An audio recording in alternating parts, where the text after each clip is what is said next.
Hello and welcome in. Please do not leave your luggage unattended on the station.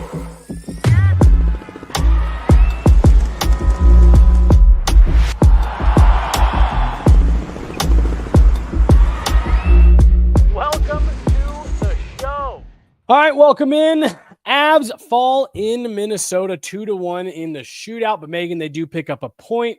And truthfully, in this type of situation, you'll take a point there. It's not like Minnesota, picks up 2 points on you. You still keep a little bit of that separation there. Avs on the second night of a back-to-back. Look, I actually liked this game for the Avs less and less as it went on, but I think that's maybe kind of expected here on the second night of a back-to-back with Minnesota waiting. Avs looked like they got tired, kind of ran out of energy there, but they find a way to get the goal late. It's Yoel Kiviranta, and we will be talking about that, no doubt about it. But look, give credit to the Minnesota Wild. I thought they dug in. I thought, we talked about the Avs needing to push early in the third period. I thought Minnesota played a strong game early. And again, give credit to Gustafsson, played really well in that for the Minnesota Wild. Meghan, I guess just on the whole, how are you feeling about the Avs being able to pull a point out of Minnesota? Yeah, it's hard to beat up on the team for this game because period by period, I obviously didn't love the second period for the Avs, but didn't hate the first period, thought they had jump in being on the second leg of a back-to-back, and then in the third period, I thought that it kind of leveled out for them as a happy medium of the two periods, and they obviously get the game-tying goal inside that period as well. I think they eliminated some of the mistakes that they were making in that second period that made it so sloppy too. And so you mentioned in the second intermission that it seems like this team is regulating itself at this point in the season. Like the highs and the lows aren't quite so different from one to the next. And that's kind of how I feel about this game. Is it wasn't some shocking what's the word I'm looking for? Like whiplash experience for the Colorado Avalanche. And so that's why it's hard. I can't really beat up on them. It was clear that the fatigue in being on the second leg of a back-to-back had set in. Understandably, this was an important game because it is a division opponent. But to force OT in a game where you could tell they just didn't fully have their legs under them feels like a pretty decent result. And there's aspects that I like, to include the jump from the depth in this game. I think that fourth line was an exciting source of energy throughout points. And Mackenzie Blackwood, I know doesn't get the winning result in the shootout, continues to be good for this Avs team. There's just a lot. There's more than I like than I hate. All right. Hey, you'll take that on the second night of a back-to-back. The Avs do hit 3 posts over the course of this game. You get a little bit of puck luck, you might have a different result, but doesn't go that way. Game of inches. Meghan, the only part of this game that I really would say I did not care for in kind of a larger scale was the start of this third period. You wanted to see the Avs come out. You and I talked about empty the tank. You get a couple days off here, going to Calgary. Hey, kind of lay it all out, go out there, jump on top of the Wild, and really kind of force the issue. Like we saw the Avs do early in the first period, but it felt like it was honestly kind of the exact opposite. The Minnesota Wild took it to the Avs for the better part of the first 10 minutes, which I thought for me just kind of lent itself to the fact that the Avs were having to expend a lot more energy. You're having a lot of Nathan MacKinnon shifts that were taking place exclusively in the defensive zone, just burning up energy and not really being able to generate anything for you. So that was the part to me that I thought they made it a little bit harder on themselves than they needed to, not having that jump early in the third to try to get things tied, to give yourself, the bulk of that third period to try to find a lead, something like that. That was something to me that really did stand out. I felt was kind of contradictory to what we saw through the first 40. Yeah, well, especially given the sloppiness of the second period, I would agree. I did not like the way they opened the third. I thought that they let Minnesota continue to tilt the ice in their favor, which is why I give them a little bit of credit. There's no participation trophy in the NHL, but for being able to sort of flip that script. I mean, it's even the difference of, I kind of talk about the depth, but the best scoring chance to sort of kick off the third period came from the fourth line. And you see a little bit of a tweak inside the top six. Val Nichushkin elevated back to the top line. I don't really view that as a demotion of Neches, who did give up the turnover on the goal against in the second period, but rather a testament to where Bednar places his trust. And Val Nichushkin is a player who moves things forward. He is a powerful force to be reckoned with. And I think that's what was missing in the opening minutes of the third period, and kind of the intent behind that decision, and why I'd like to see the fourth line bring a little bit of energy back into the third period, that I think they were able to get it together by like the second half of the 10 minutes to conclude the third for the Avs. And it's the excitement of kind of where the goal then does come from. It is Sam Girard with the spinning move, backhand on net. And honestly, I'm not going to pretend this is some highly skilled strategic play with Ross Colton in the slot, potentially almost touching it, and then Kiviranta's body going off of him in some way. It's kind of fluky, but we talked about when you're running into a hot goaltender, as the Avs did tonight in Gustafsson, it's going to have to happen in a weird way. And so you still do have to put yourself in that position to make a goal like that happen. So I'll give them some credit for sticking with it despite being tired. Yeah, you got ahead of me a little bit there. So let's talk about the Kivy goal. I told you, I believe it was in the first intermission. I said, look, I keep looking at this roster and I see Yoel Kiviranta on that third line. And that's the one spot on the roster that I'm saying, man, I wish they had gotten just a little bit more to improve that. But you and I were talking and you brought up the point, hey, goals in 3 straight games. We're seeing Kivy trend in the right direction. And I told you, hey, look, if he keeps scoring goals, I'm not going to be picky on how he does it. Well, he gets his 15th of the year tonight, Meghan, on a tip, battling in front of the net. Like you said, it's not pretty, but he finds a way to make his stick available, gets a little piece on it. From the really tight replays that I saw, didn't look like it hit Ross Colton's glove. No. So nice job on Kiviranta for finding a way to battle through contact there in front and get a stick on it and make a difference. No, I like that Ross Colton is there. I see that. Sorry, my battery is dying. I see what he's going for in being available to redirect it himself. So I like that he's there. I'm glad he didn't touch it. That could have been a little bit problematic.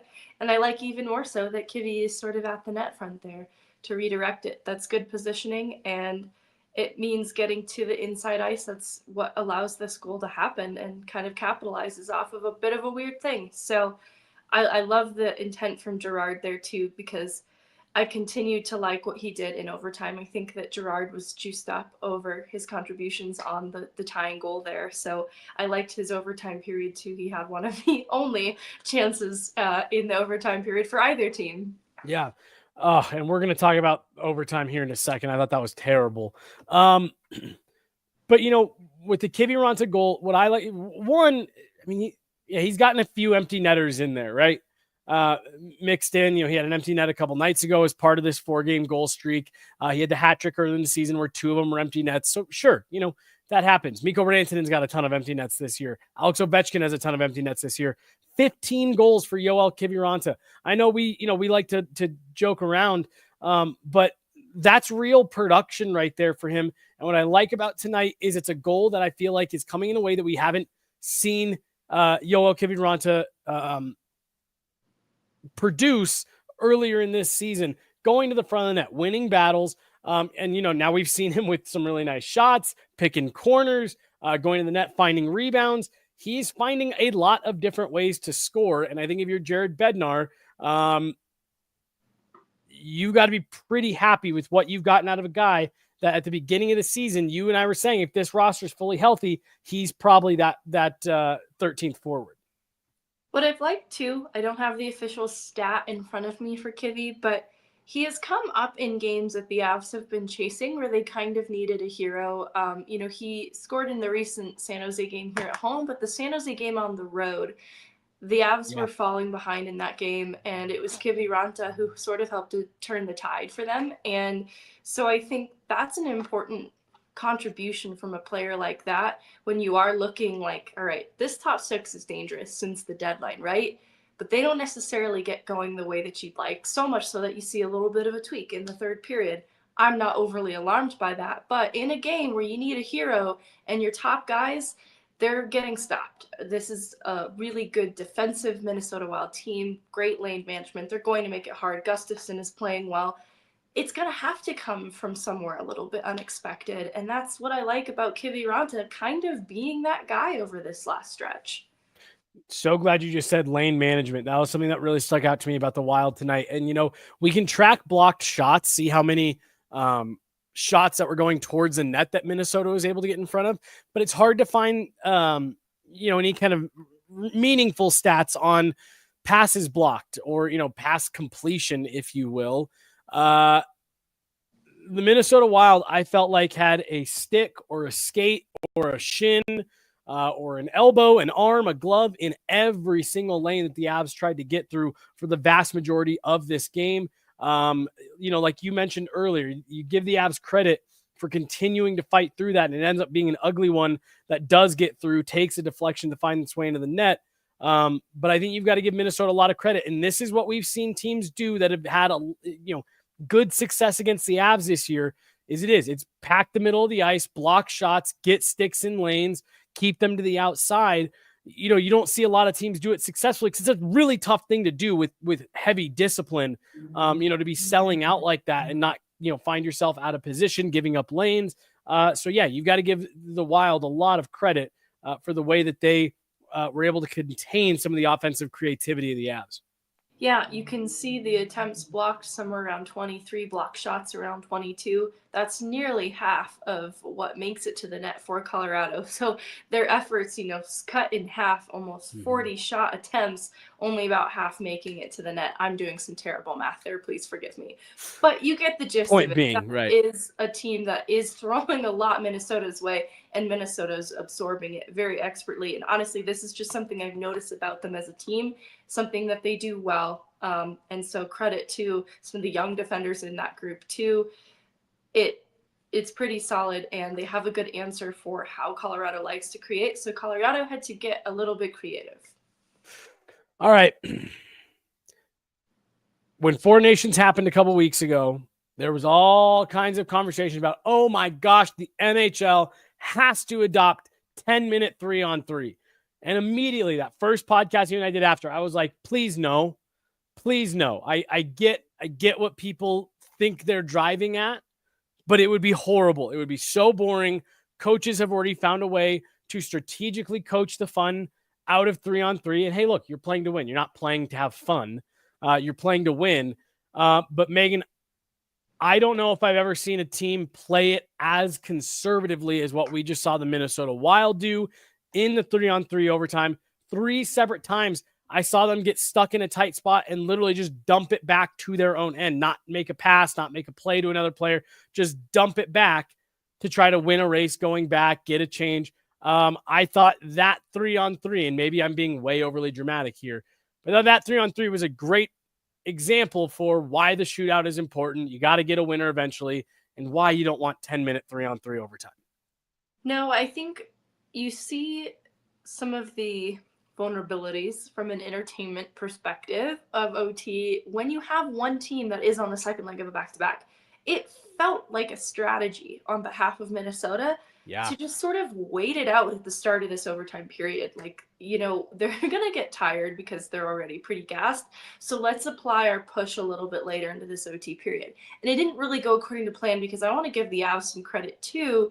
Avs were gapping up on guys, and players that had maybe not had their best night earlier, to include Netchis and Drouin, were a part of that solution, gapping up on their guys in OT, making Minnesota unable to find time and space to make better decisions with the puck and just playing a game of keep away instead. And so I thought it was defended really well.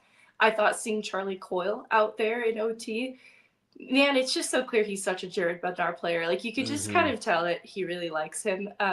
And the trust that's there, but also what Charlie Coyle does well as a player. It's clear to me that even from a coaching perspective, the Avs adopted a similar philosophy that they were going to also kind of stick it out. But they got their looks in early with Nichushkin trying to stuff it backhand, followed by Girard. Gustafsson just came up with some brilliant saves. And so the rest was just a solid defensive masterclass from the Avs to kind of force it to a shootout. I don't know if that was entirely the intent, but they didn't allow Minnesota very much opportunity to do much. Mackenzie Blackwood comes up with a huge save on a Matt Boldy wrister in that OT period. So I want to give him some flowers because I know the shootout might not be his thing, but he is a stellar goalie in OT, and I want to give him some credit. Well, you really put way too positive a spin on how much I was trying to drag overtime there. It was really boring. I didn't like it. You guys, I'm sick. I'm tired. No, I'm just giving you shit. I have a confession, you guys. I even set a timer, like, if I accidentally fall asleep, I don't want to miss the post game. No, and I'm totally just giving you a hard time because you are right. Like, part of what I found frustrating, and Matt Boldy, he's on my list for the way he played in overtime. There was 7 seconds left, and he turned the puck around. It's like, there's 7 seconds left. Where are you going? What are you trying to accomplish with that? But you are right. Like, the Avs defended well in overtime. They didn't give up a lot. I thought the communication was good. You saw a couple times Minnesota Wild tried to drop the puck, cause confusion on players trying to switch or whatever. I thought the Avs communicated well. I thought they played. You are 100% right. They defended really well in that overtime. I just hated the fact that there didn't seem to be an ounce of the Minnesota Wild that wanted to push the pace, drive towards the net. It was, no, if we get an absolutely picture perfect look, we'll take a shot. But otherwise, we're just going to turn things around, go back, reset, and wait for another lane. And even when they turned the puck over, they just immediately sunk back into the neutral zone. And I hated the way that Minnesota played that overtime. To me, it actually looked like Minnesota was trying to kill time to get to the shootout, feeling that they'd maybe fare a little bit better there. But I don't know. I just could not believe how much Minnesota seemed disinterested in moving the play north.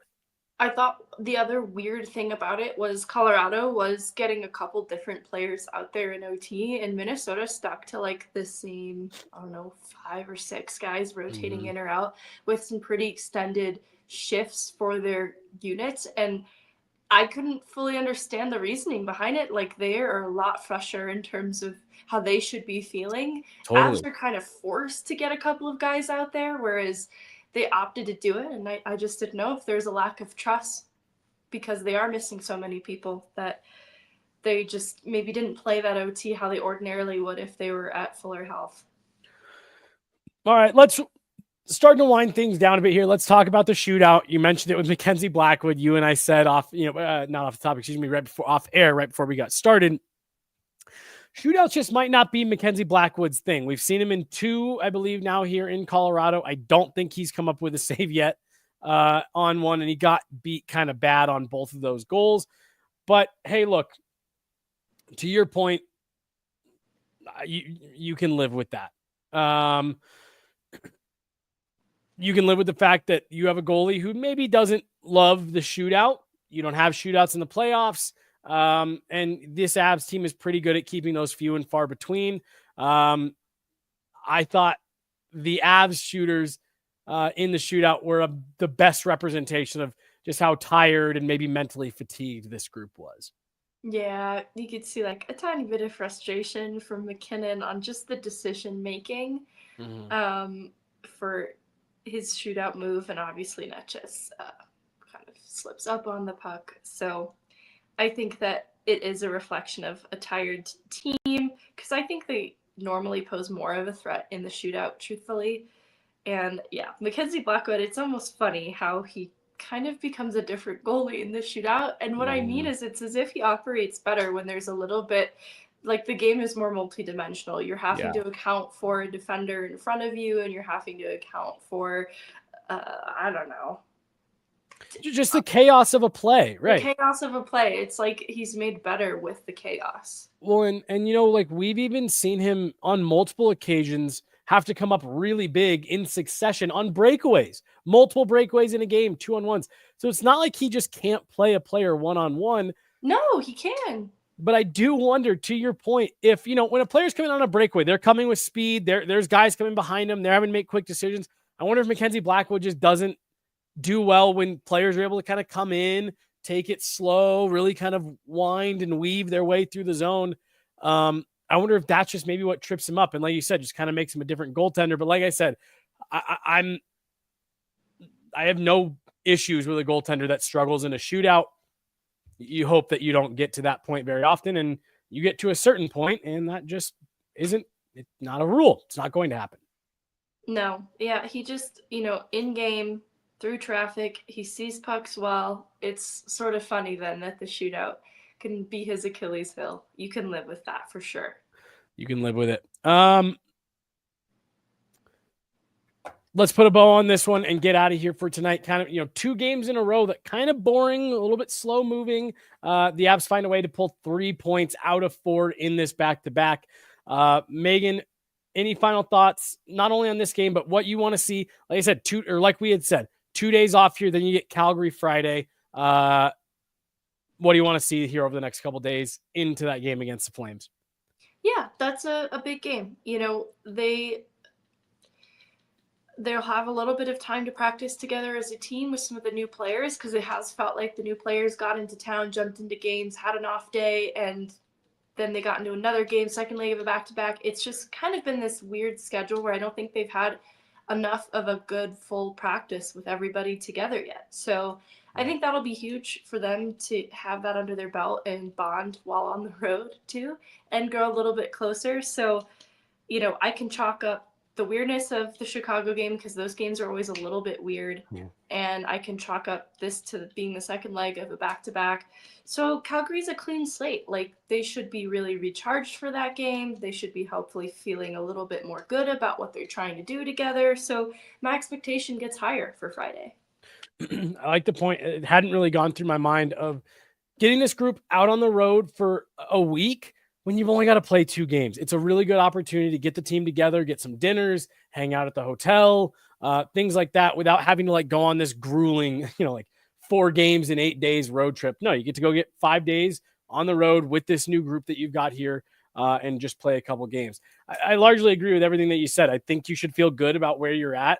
I think here in the last, week and a half, you've had a few games where you've had to grind out wins and points, and I think they've done that.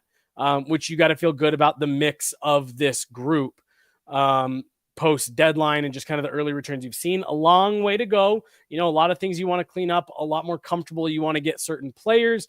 But I think here through these first 3 games that we've gotten to see post deadline, Jared Bednar's probably feeling pretty good. On the whole, you would have liked 2 points tonight, but on the whole, you're probably feeling pretty good about what this group is looking like. Yeah, it feels like it only goes up from here. There's so much more optimism because there are options, there's depth, and Yes. It just feels different from before. Because, there'd be games like, oh, the Avs didn't capitalize on the power play, we're cooked, they need to fire Ray Bennett into the sun. And instead I'm feeling like, okay, they've got lots of options that are new to them on the power play. Mm-hmm. I want to see them kind of figure out what they're comfortable with, because they can always go back to Jonathan Drouin and Arturi Lehkonen. Right. They always have that in their back pocket. But I kind of want to see what these new guys add to it too. So there's a little bit of fun around this time of year. Right. And, Jared Bednar talked to us, I think it was last night, in terms of, he likes to experiment with his lines pre-playoffs.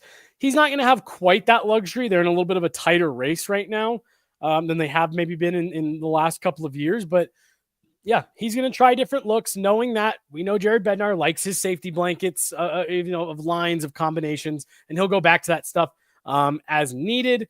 I do got to get in this one last thing before we get out of here. I tweeted it out today.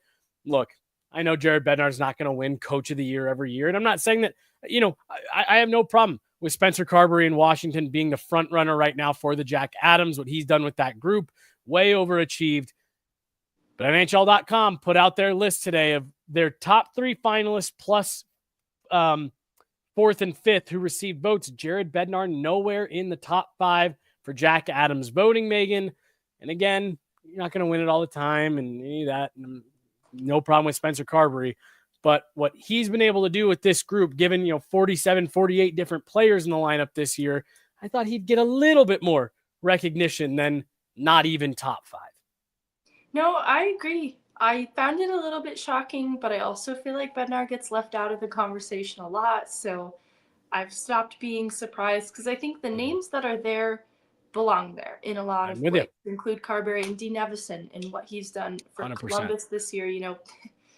For them to be in the position that they're in is pretty remarkable too. So I think there's some names that certainly belong there, but I think are we up to now 45 different players have 47. Holy 47 different players in an Avs uniform this year to be where they're at in the Central Division, despite that uncertainty and trying to navigate different lines and different D pairs with that much rotation in the lineup is kind of crazy to me. You don't have really any semblance of consistency, so to get results from that is also pretty remarkable, and we can give it praise. I don't think he gets enough recognition. I'm with you. All right, that's going to do it for tonight. Avs do drop this one in Minnesota, 2-1 in the shootout. They do pull a point out, stay 3 points ahead of the Wild in the Central Division standings. The Avs right now holding on to that third spot in the Central. The playoffs started today. They're going on the road to play the Dallas Stars, who are off until Friday, Megan. 4 days off for the Dallas Stars. The next 2 days are off for the Avs as they head to Calgary to take on the Flames on Friday. Another big one. The Flames are a team looking to push their way into the playoffs, so you know that they'll have their jump. A couple days off for the Avs could be good. And to Megan's point from earlier, you get that new group of guys, an opportunity to gel a little bit here over the next couple days. She's Meghan Angley. I'm Jesse Montano's Guerrilla Sports Off Ice Postgame Live. Thanks so much for tuning in. Pucks and Prosecco tomorrow with Megan and Chloe. Got a special guest coming into the studio. Looking forward to that. So, Megan, you go get in bed so you can be fresh and ready for that tomorrow. Feel better. Thanks so much, everyone, for stopping by. We'll talk to you guys. More great content coming your way tomorrow. Have a great night, everybody.